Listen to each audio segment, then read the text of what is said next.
Hello students, welcome to Tapon group of school education channel. आज हम standard 7th में social science subject में हमारा ये 5th चैप्टर है आदिवासी, तो उसके बारे में हम जानेंगे। सबसे पहले इंट्रोडक्टरी पैरा से शुरुआत करते हैं कि some groups have done recommendable work for the conservation of the India's distinctive identity and culture. India की जो डिस्टिंक्टिव आइडेंटिटी है और कल्चर को संभालने के उसका कंजर्वेशन में जो कई सारे ग्रुप्स है उसने अपना महत्वपूर्ण योगदान दिया है। This groups really did a praiseworthy deed to preservation from the sage culture, agriculture culture till forest culture. इस ग्रुप ने जो नोटवर्थी काम किया है, जो सेज कल्चर को संभालने, सेज कल्चर को प्रिजर्व करने से, दूसरा है कि एग्रीकल्चर कल्चर से लेकर फॉरेस्ट कल्चर तक इस ग्रुप ने संभाला है। Not only this, these groups have played an important role in development of India। सिर्फ इतना ही नहीं, ये ग्रुप है इसने इंडिया के डेवलपमेंट के लिए अपना बहुत ही बड़ा योगदान दिया है, बहुत ही इम्पोर्टेंट रोल निभाया है। Let us know more about these groups in this chapter। So हम इस चैप्टर के अंदर इसी ग्रुप्स के बारे में, इसी आदिवासी के बारे में जानेंगे। तो the Adivasis, the constitution of India include the specific Adivasi groups in the schedule who protected the traditional culture. This groups are known as schedule tribes. अभी जो हमारे जो ट्रेडिशनल कल्चर को संभालने में जो आदिवासी ग्रुप्स थे, उसको जो कॉन्स्टिट्यूशन ऑफ इंडिया ने उसको शेड्यूल के अंदर रखा है और वो शेड्यूल ट्राइब्स के तौर पर जाने जाते हैं। If you look at the lifestyle of the Adivasis of India, their various festival, custom, food, dress, delegates, painting, music, dance, etc. create the distinctive identity। अभी यदि हम इस आदिवासी की लाइफस्टाइल के बारे में देखें तो उसके जो फेस्टिवल है, कस्टम है, फूड है, ड्रेस है, डेलीगेट्स है, म्यूजिक है, डांस है, यह सभी है उसको डिस्टिंक्टिव बनाते हैं, डिस्टिंक्टिव आइडेंटिटी क्रिएट होती है। Before independence this society was different from the other society in some ways. आज़ादी के पहले ये दूसरी सोसाइटी से बहुत ही ये अलग थे। Still their contribution in India, in Indian system is quite significant। वो अलग थे, फिर भी जो इंडियन सिस्टम के अंदर उसका जो कंट्रीब्यूशन है वो बहुत ही महत्वपूर्ण रहा है। लिटरली द आदिवासीज, आदि means the olden times. Literally हम आदिवासी का मीनिंग देखें तो आदि का मीनिंग होगा ओल्डन टाइम्स एंड वासी का मीनिंग होगा inhabitant. The relation of our old culture is associated with the name only. The member of each tribes were connected with each other. अभी जो मेंबर जो इस ट्राइब्स के थे वो सभी से कनेक्ट रहते थे बाय ट्राइबल यानी कि कबीलास, family and kinship practice। They earned their livelihoods as a hunter and the pastoralists along with the farming to the some extent। वो कौन से तो के हंटर्स थे यानी कि शिकारी थे कि जिसके थ्रू वो अपना खाना पीना है वो जोड़ लिए करते थे। Forest and nature had a greatest impact on their lives. Forest and nature है उसका उसके जीवन पर बहुत ही ज़्यादा असर पड़ता था। Their houses were made up of the natural resources. उसके हाउसेस है वो मेनली नेचुरल रिसोर्सेज से बनाए जाते थे।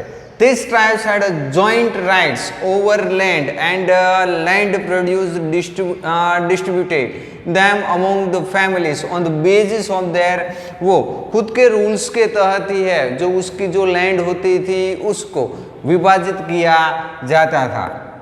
The principle of community living is also the found in their economy as they lived in a community.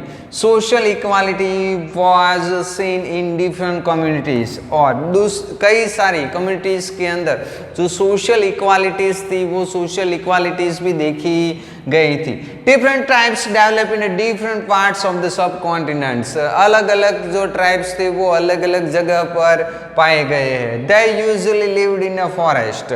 ये mainly है वो फॉरेस्ट के अंदर, mountains, desert and inaccessible places है वहाँ पर ये रहा करते थे. Sometimes they even clash with their rulers. कई बार है उसके जो रूलर्स थे उसके साथ भी उसको क्लेशेस होते थे. At the tribes maintain their independence and preserve their culture. Clashes, संघर्ष होने के बावजूद भी उसने अपना जो कल्चर है वो कल्चर को संभाले रखा.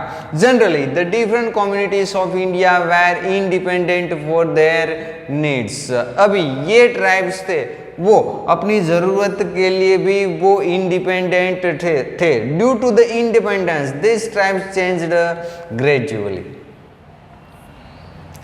नेक्स्ट देखें, contemporary historians and the travellers have given a very little information about the tribes. Contemporary जो हिस्टोरियंस है उसको इस ट्राइब्स के बारे में है वो बहुत ही कम जानकारी मिलती है.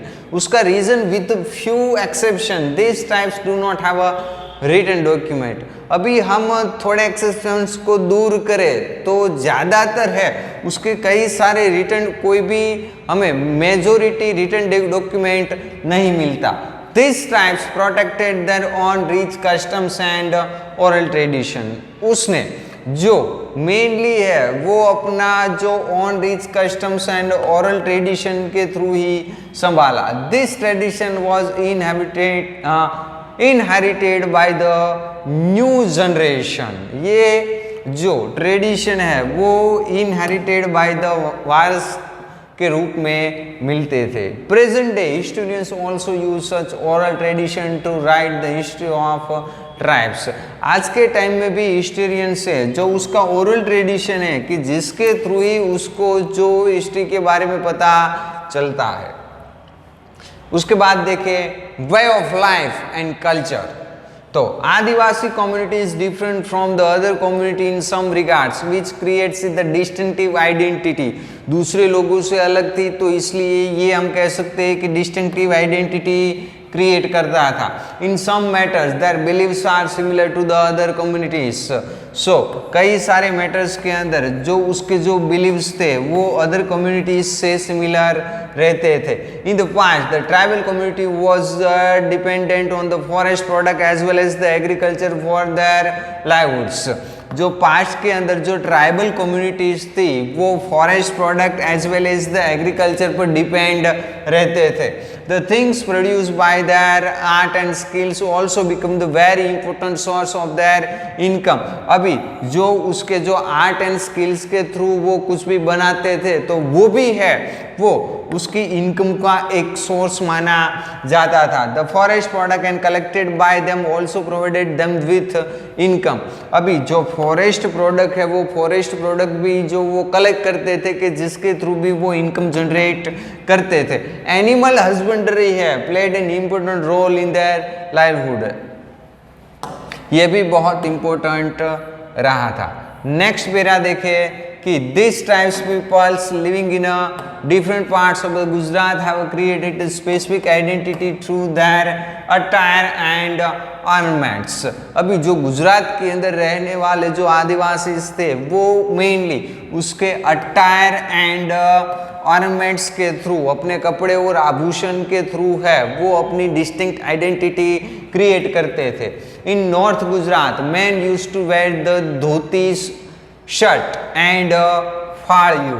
नॉर्थ गुजरात के अंदर जो धोती शर्ट एंड फाड़ियू पहनते थे. In the west belt man wore the bakbaniyan and short dhoti. While the south Gujarat के अंदर some people dhoti and pajama पैरन पहनते थे. वुमन है वो जुलाडी नॉर्थ गुजरात के अंदर in the present time most of the tribal communities have adopted the same dress as the main stream. अभी कई सारे लोग हैं वो जनरली आज के टाइम में वो हम कह सकते हैं कि सेम ड्रेस एडोप्ट किया है। They are the seen in the traditional attire only during the special festival. वो अपने ट्रेडिशनल अटायर के अंदर आज के टाइम के अंदर हम देखें तो मेनली वो स्पेशल फेस्टिवल के अंदर ही पहना करते हैं। That performance and the dance on the special occasion are the centre of the attraction even today. आज के टाइम में भी जो उसका डांस का परफॉर्मेंस स्पेशल ओकेजन के अंदर है वो आज के टाइम में भी एक अट्रैक्शन का रूप है। यहाँ पर उसका जो डांस पेयर है वो यहाँ पर उसकी एक पिक्चर दी गई है। जो अभी आगे हम उसकी लाइफस्टाइल के बारे में है वो हम नेक्स्ट वीडियो लेक्चर के अंदर देखेंगे। Thank you.